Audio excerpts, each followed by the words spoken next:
Welcome to another episode of Truly Bedrock. Today we designed two brand new farms never before seen, build them on the server, and upgrade our sorting and storage systems. Let's hop into it. So it is finally time to build up the melon and pumpkin farm. We've had this thing marked out for ages now. It's gonna be relatively small, only 10 by 10. However, we're gonna have 3 layers of it, so it's actually gonna be pretty fine. I think the first layer of dirt's gonna be like right here.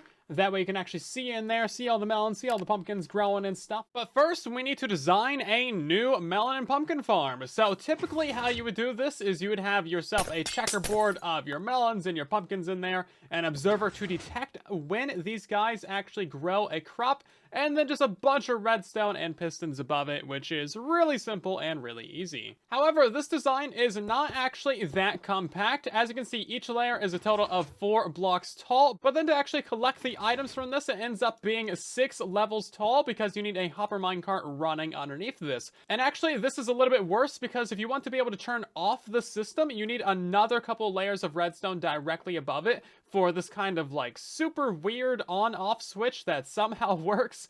But yeah, it's not really ideal. So each one of these would be 7 blocks tall, which makes it just super large if you want to stack a bunch of these. Now, I had a better way of actually powering these pistons, and I want you to think of a way to power absolutely all of these pistons right here without using a single bit of redstone dust and no observers. Now, to make it even more challenging for you, the layer has to be only a single block tall. So how are you going to go about doing that? So the idea that I had was to use a detector rails, because if you run a minecart over that, boom, that's going to power those 3 or 4 pistons depending on where you put the rails. It's a really cheap way of doing things. And then as a bonus, this rail line is also going to be the hopper minecart for the next layer above the system. So you'll be growing in your melons and pumpkins above this, and then these ones will be getting broken, dropping off as items, and being collected by the activation of the layer below. So it ends up being really, really compact. So you can see how this would work out here. We have a hopper minecart that goes across the entire farm, activating every single one of the pistons, harvesting all of the items,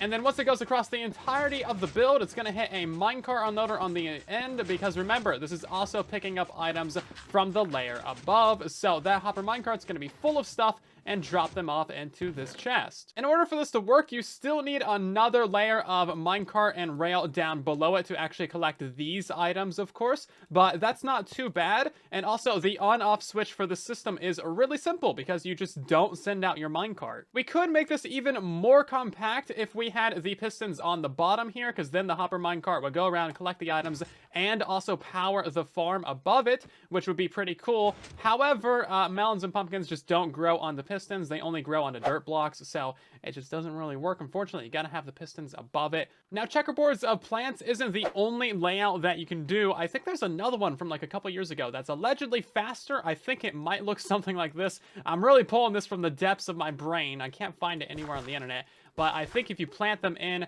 like this, then maybe it'll be even faster, which means that I would need to kind of go ahead and completely redesign all of the farm that I have. But you know what? We're going to leave this for later. So we got the bottom rail line in. This is purely to collect the items from the layer above it. So we're going to go ahead and get that installed. Now, we have run into a problem. I'm building a melon and pumpkin farm, and we have no melons.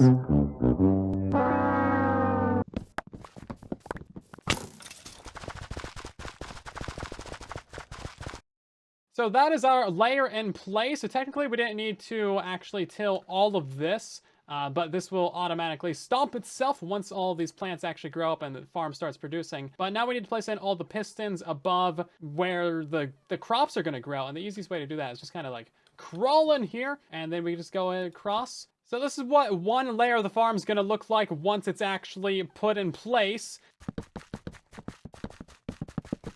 So there's our first minecart unloader done. Oh yeah, by the way, I have 3 layers built up now. So as you can see, all of these things are actually going to be harvesting, which is great. So we have all the layers built up now. Now, the thing about the very top layers, it does need all these rails.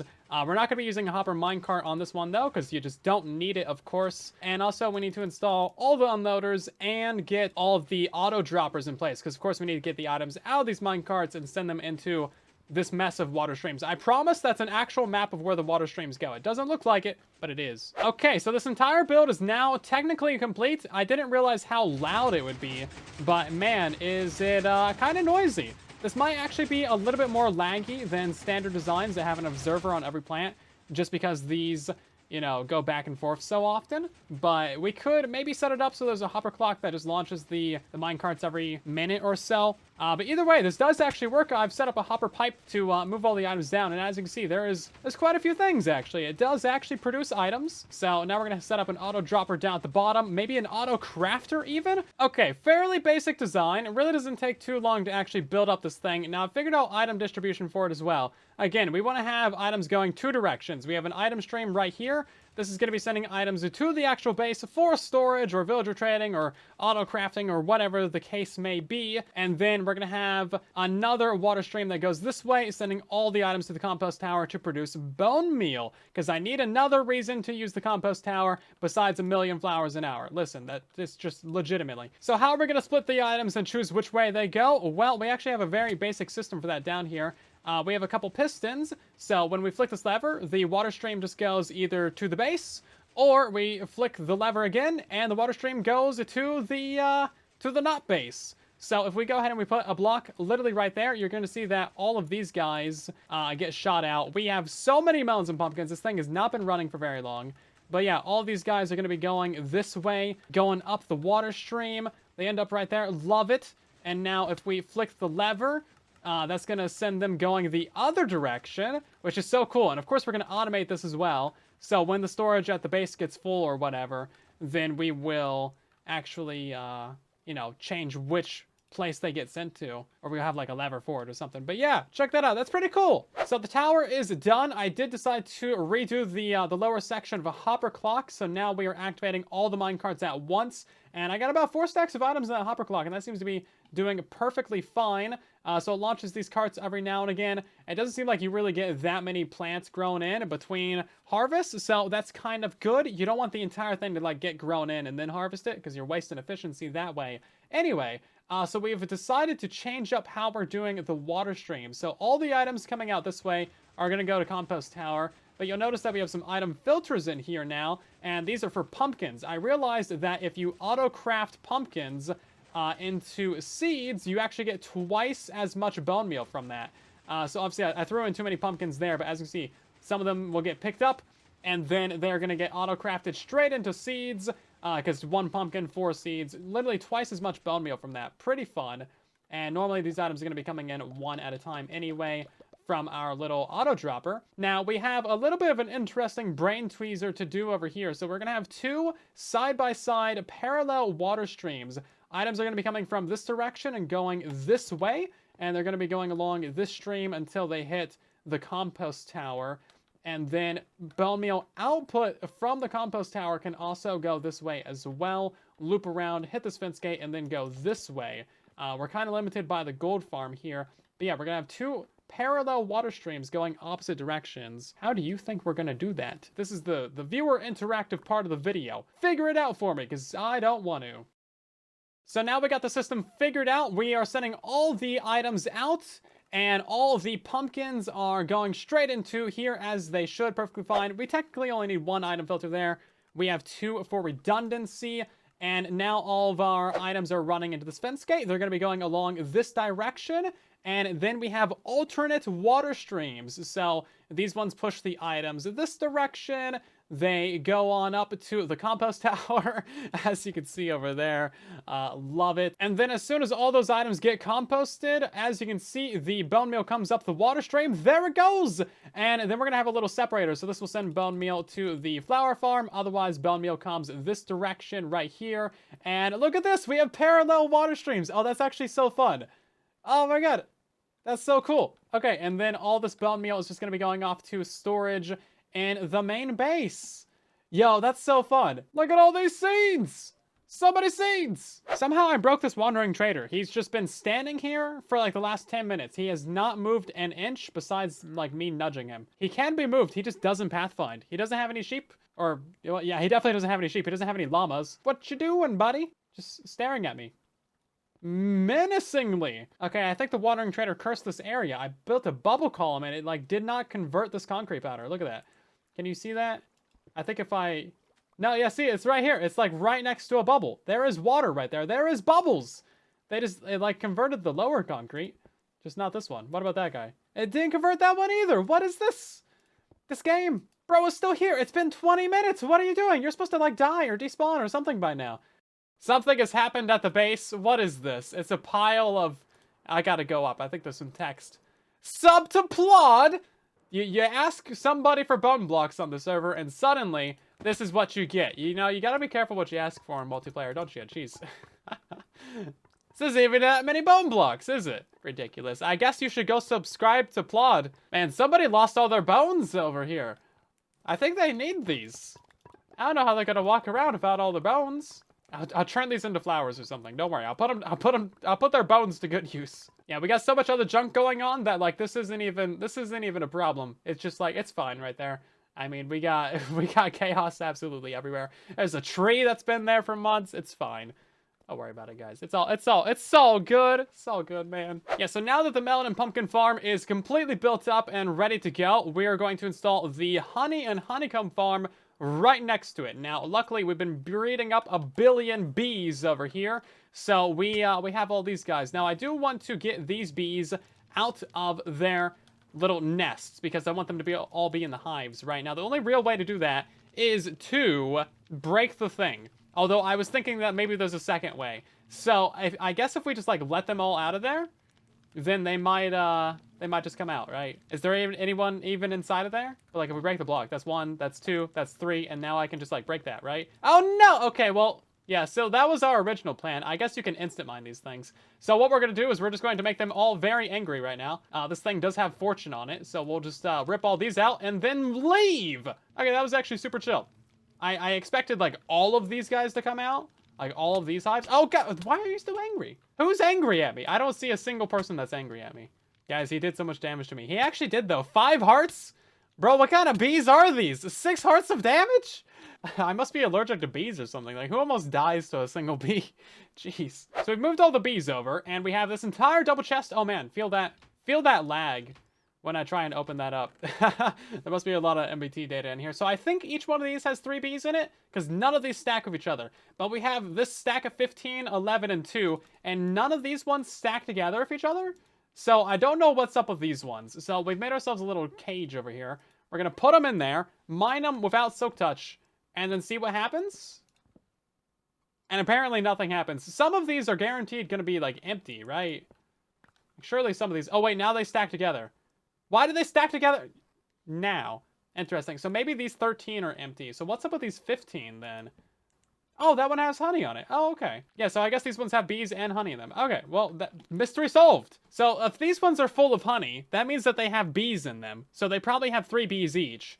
So why do these ones with 3 bees and honey stack together, but these ones with bees and no honey don't stack together? Because we put that in there. Like, that one also has honey? Now I'm just confused. This one does have a bee in it, though. Maybe they don't have bees in them, but they do have honey? But then the only way to get honey in there is to have bees in them. So I'm just legitimately confused about this entire thing. Why can't it just tell us? You know how we have, like, tooltips on tools to give you, like, the enchantments? Just tell me how many bees are in there. It's so convenient. It's been a minute since I've looked at the bee farm, and oh my, what is this monstrosity right here? I designed this months ago, and I think it's a honeycomb farm and a honey block farm, but like, oh geez. I think I realize how you guys feel looking at my redstone for the first time. Don't worry about the skin. I can't change my skin because the marketplace won't load because that's just Bedrock edition for you. Anyway, okay. So it's actually quite simple. I promise you it's actually quite simple. So what this is it's easily toggleable. So right now it is doing bottles and honey blocks. And then if we flick this lever right here, that's going to power this side permanently. And now this side is going to be doing honeycomb. So what this is basically shears. So all the honeycomb is really easy. That just goes into the chest. No redstone needed there. But if you want to do honey bottles, well, that is where things get a little bit more complicated.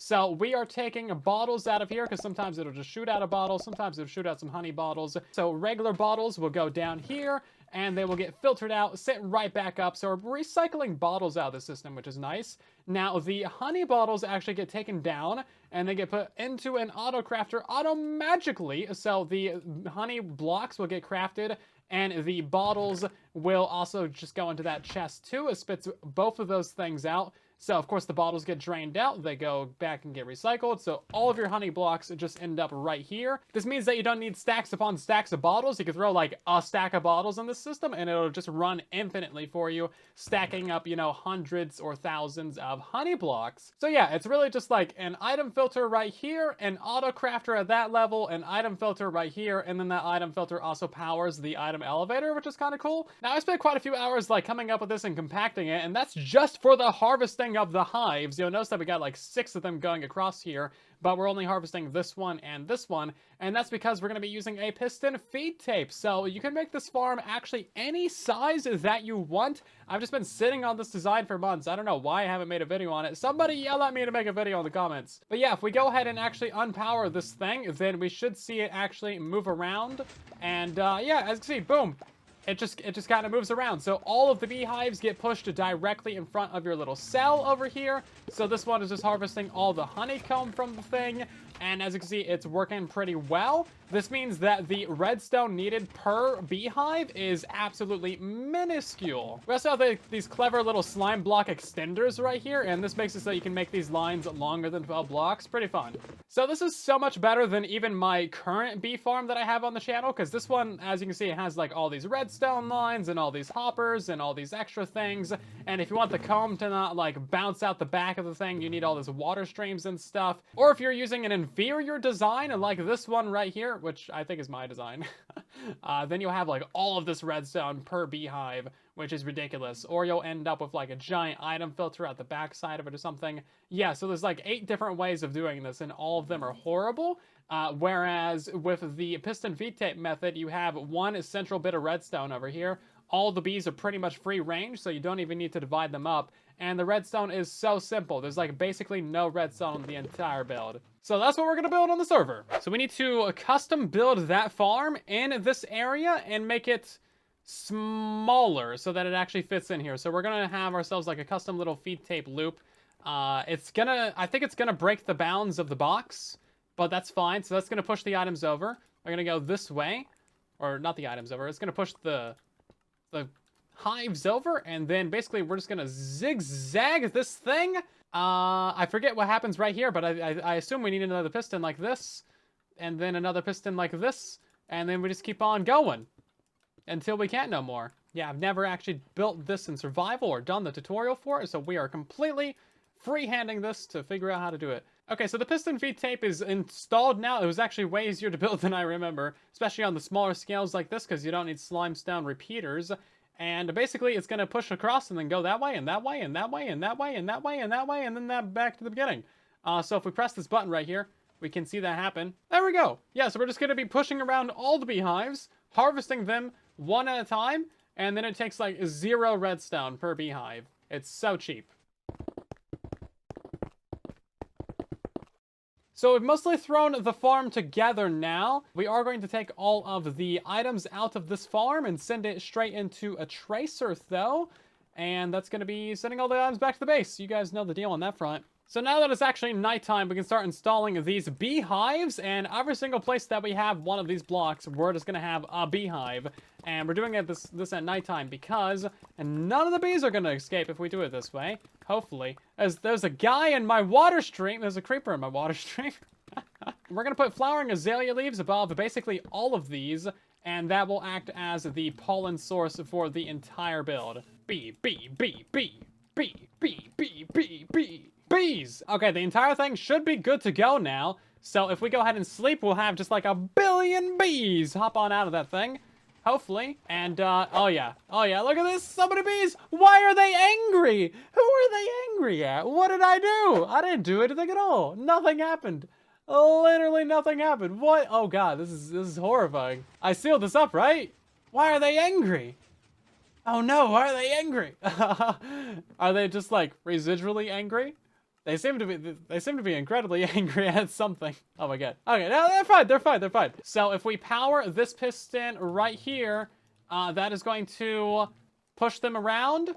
Harvest those little guys? Okay, I think we need a campfire underneath that beehive. So basically, the entire farm is completely done now. We've made a couple little refinements to it. So this system right here is getting pulsed twice. That's if you don't have like a full stockpile of bottles in there. But since we are stockpiling the bottles, we actually don't need this or this. So we can just go ahead and replace that with some concrete again. And then I also had to modify the redstone over here to stop the honeycombs from jumping out of the farm. And now we got our 2 tracers in place. So in theory, this should be harvesting some honey blocks. We set up some auto droppers down there. And allegedly, those items come up the water stream. And they go across and they end up in the chest over here. Look at how much honey's in the chest. That's crazy. I did somehow break the bees. I don't know. These guys just will not move around. Maybe they're like the Wandering Trader, actually, because that Wandering Trader would not move around unless nudged, and these guys are doing the exact same thing. So maybe it's just a Bedrock problem right now. I mean, look at this. They're not pathfinding at all. They're certainly cute, though. So I consider both of these projects to be an absolute success already from the Melon and Pumpkin Farm. In just a couple of hours that it's been running, we've already gotten several stacks of bone blocks from it, which is a whole lot of items, like tons and tons of items. We haven't been sending any of that to the base, of course, because we don't have the tracers installed quite yet. And of course, the bee farm is working perfectly. There's just a couple of little tweaks that I'm going to include for the tutorial whenever that happens. And that thing has produced quite a bit of honey as well. It's just been dumping everything over here. As you see, we got a couple stacks. It's pretty slow to produce honey because you got to harvest 4 entire hives per block. And now we're going to move on to working on the lower end of the base. We have quite a few things that we need to tidy up. So this is our new storage hall that we built, and the gradients from the ray tracing is looking incredible over here. I love all of the rainbow lighting. It is so good. We need this in vanilla Minecraft. If they can add this to Vibrant Visual, that would be incredible. So we have our 4 little 2 tall flower farms over here. We got peonies and roses and sunflowers and lilacs are back in there with the color-coded glass. Each one of these has their own little bits of redstone on them in the backside. So back here, each one of the 2 farms is controlled by a single clock, and in the middle we have a little double furnace array. This is purely for, I can't open it, the server probably crashed. Oh, there it goes, that was some lag.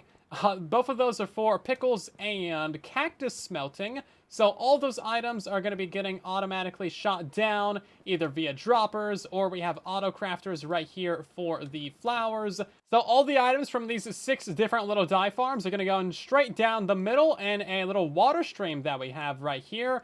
And then they'll go up a little bubble elevator that definitely exists right there. Loop around all the item filters, any trash items that like we don't have room for. Like if there's a full double chest of pink, first of all, that's going to turn off the pink dye farm, but also extra items will fall down and then they'll get trashed in the middle of the base. So mostly the system is set up now. We have the trash cans installed on either side, which is kind of fun. So these just go down into some basic water streams.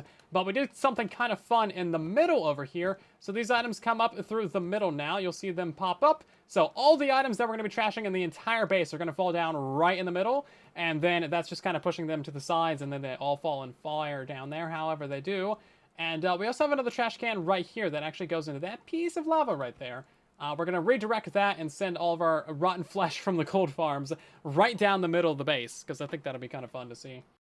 And then we've been working on the AND gate for the backside of the dye farms. So we have multiple different dye farms. We got the big stack of them, and then we got the small stack of them over there. So this is a 3-way AND gate, and it's horrible spaghetti redstone.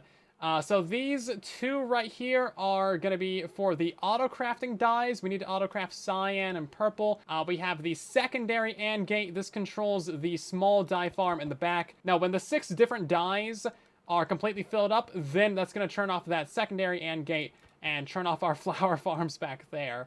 And then when the 6 dyes from the main flower farm are fully stocked up, that's going to turn off this line right here and stop the item filters from sending us items. So I realized I made a little oopsie. It's no longer a 3-way gate. It's now a 4-way gate because the lime and green should not be on the gate that turns off the tiny little farm. They need to be on their own one.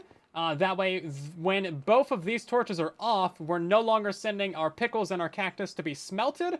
We're instead just going to send them straight to compost tower or storage or something like that. I don't know. So we have all of our flowers actually getting bone meal now because the double chests are not completely full of the dye. And yeah, as you can see, all the dyes are coming up here. That's actually great. You can see them going through the floor. Now, unfortunately, they're getting stuck right here because we wanted to do an invisible bubble column, but that is apparently not really going to work. I thought they would like jump up and then go over. But yeah, as you see, oh my god, wow, that's producing so much dye. We rearranged how the items are going into the bubbles. They're more lined up on like the left side now. And I can see they shoot right up and go right on over. Although I think that's way too many items for our item filters. As long as no yellow makes it past this point, then we're good. Because then we'll know that we're producing too many items. And it looks like it's fine, actually. So you can see all the items go through here. It's actually pretty cool. All the pink and magenta goes down. Okay, we're having some yellow. We'll have to slow down the system, I guess. But I think it's kind of fun, actually, to see all these items go in there. Now, we've modified this side a little bit as well. So this is the trash can for the rotten flesh from the gold farm. Previously, this would just go up and get burned. If we throw some garbage in there, eventually those will find their way around into a trash can. So we've doubled up our trash can from this side onto this side. As you can see here, looking pretty good. And then we have another trash can that we're adding in right here for some extra stuff. It's actually a trap chest, which is fun. Haven't used trap chests in years. It is a noisy dropper back there, but what can you do, right? So all of our actual trash that we want to get rid of will also go down the middle and get burned. Such a fun little system. Love it. And now we're going to add in a similar system on the other side. So this chest is going to take bulk items up to the very top of the base. That way they can be sorted by these, you know, big systems up here. Mostly this is to get our stone and our dirt and our deep slate all the way up into that system. Yeah, so this is essentially the very beginning of the entire top loop of the base. If you remember a number of episodes ago when we built this, this is going to be the very beginning input for the entire storage system. So anything that we put in there will essentially get sorted or auto-crafted or done with somewhere at some point. Okay, so this little bulk item elevator that we have going up is actually done. It's such a simple thing. I got a tutorial for this. But we've learned of a mistake in the base, and it's actually kind of silly. There we go. So these items go up to this water stream right here. Now, technically, all the items should be lined up on the right of this, or even the left. I don't think it really matters too much, because they're going to run into this crystal right here. That's going to line them up on the very edge of this ice, so that way they can get picked up by these hoppers, right? But now, since those items are lined up on this very far edge right here, they're actually going to miss this crystal entirely. Now, if we have like two of them or whatever, it's just going to go right between them, end up behind the crystal, and then items are lined up on the far right edge right here when we need to be lined up on the far left edge. That way they actually go over these hoppers, which is something that we just learned about literally right now because of granite. Nothing was going into the granite filter. It all went through the rest of the system. It's complicated, whatever. So I'm gonna have to like unalign these items and then realign them, which is just the most this base sentence that I've ever heard. Okay, well that took a little bit of brain trouble figuring out. So the items are gonna come along here, run into this wall, then they're gonna get lined up in the middle right here on this fence and run into the middle of the crystal. That should properly align them onto this stream now. We had to change the top stream as well to drop these items back into here. And you know what? These ones are going to be lined up on the far right. So we're still going to have that problem. Okay, these ones have to be lined up on a fence as well. Jeez, oh, man, there's so many problems to solve. Every time we think we got a solution, we got another problem, actually. Okay, that'll solve that problem. So now they're lined up there in the middle. Now they're lined up there in the middle. Okay, okay. And now, guess what? That doesn't solve all the problems because we have the same exact problem down here. So all these items are going to be lined up on the left. They're going to completely miss that crystal. And we'll just have to do the same thing that we did over here. And you know what? Since you guys are a bunch of doubters, we're going to test the system, throw a bunch of items in there. As you see, they get lined up, they get lined up again. They go all the way on down. They get picked up by the granite filter. And there you go. I know what I'm doing sometimes. Sometimes. Clearly not when I built the system the first time, though. Jeez. I didn't even want to sort granite. I wanted to throw it all away, and I got bullied into adding a granite sorter. And this is what happened. Now, if we actually throw granite into this chest, it's going to go up this lovely little elevator. As you can see, this item elevator does leave some items behind, but who cares? It's all junk anyway. It's going to get spit out into the water streams up there, run all the way back around and around and around, and then end up in this chest right here. And we should see some go right in there. As you can see, it's sorting granite. Wow, I never thought I'd be so excited to see the amount of granite that I own increase. So I've decided to change my mind yet again with some things that are happening with our storage system. So originally in the base, these two corners right here, or these four corners in the base, are supposed to be item elevators. So they're designed so that we can shoot some items directly up from droppers, and then they'll just like go up the entirety of the base. And then they can like recycle at the top and then go where they actually need to go. So our convenient little trash can that's right here, instead of going straight to this water stream, we're actually going to make this go up this elevator, because I think that'll be pretty cool. And then the items will just cycle, fall back down, and then they'll come out over here to go get burned right there, which is entirely unnecessary, but I think it's kind of fun. Now we're going to do the same thing on this corner, so instead of sending all of our bulk items up this fancy elevator in the back, we're just going to use a single dropper down the bottom, and then we'll be able to see the actual items go up the glass, which should be pretty cool. And then all of those items will still end up over there exactly where they should. Now, we're also going to do the same thing on this side. So our auto-crafted items from our big bay of auto-crafters back here, take all the items, they will send them up this elevator right here, and we're actually going to remove this entire bay of storage, because it turns out we have too much storage for how many farms we can build. So instead, the auto-crafters are going to store all their items up there, which is perfectly fine by me, and this will give us another room that we can build in the base, and maybe I'll actually have a bedroom, and my bed won't be literally right there. So that's 3 of the item elevators. The 4th one in the corner is going to be for all of our composted items, so excess poppies and flowers and the moss farms, all of those items will go up that one and go directly to compost tower. Once again, we have the radioactive water bug, but this time we have an actual gradient of glass to see how nice it looks. Man, that blue is so good. Look at this.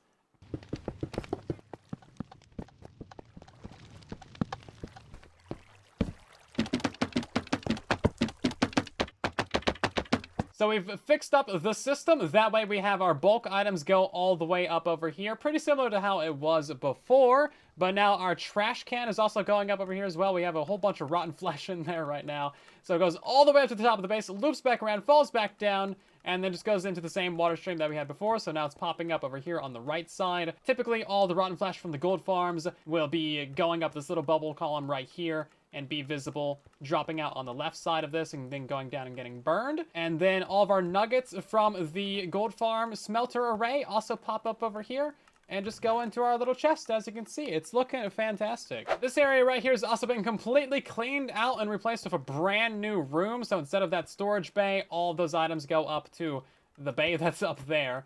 And now we got some RGB in here, which honestly, it's looking pretty decent. So this is the main nether portal for the base now, instead of having one up on the surface. We also got our little bed in here, some naming items from the community. I'm continuously finding new ways to break ray tracing, and I don't know how I'm so good at this. Or maybe ray tracing is just really, really, really broken. No, surely it's me. We're getting into the very end game for the base. Hopefully in the next episode, we're going to wrap up all of the tracers. So we're going to extend every single one of these lamp lines going out to every single one of the builds in the base. As you can see, there's still a few little squares that we need to fill in. Those should be relatively easy to build as well. Just a couple of moss farms, kelp farm, and a pickle farm. Nothing too major left over that we need to build, and I think the tracers are going to look amazing once we finally get them installed. So hopefully you enjoyed today's episode. If you did, then drop a like, share around the video, and subscribe, and thank you so much for watching.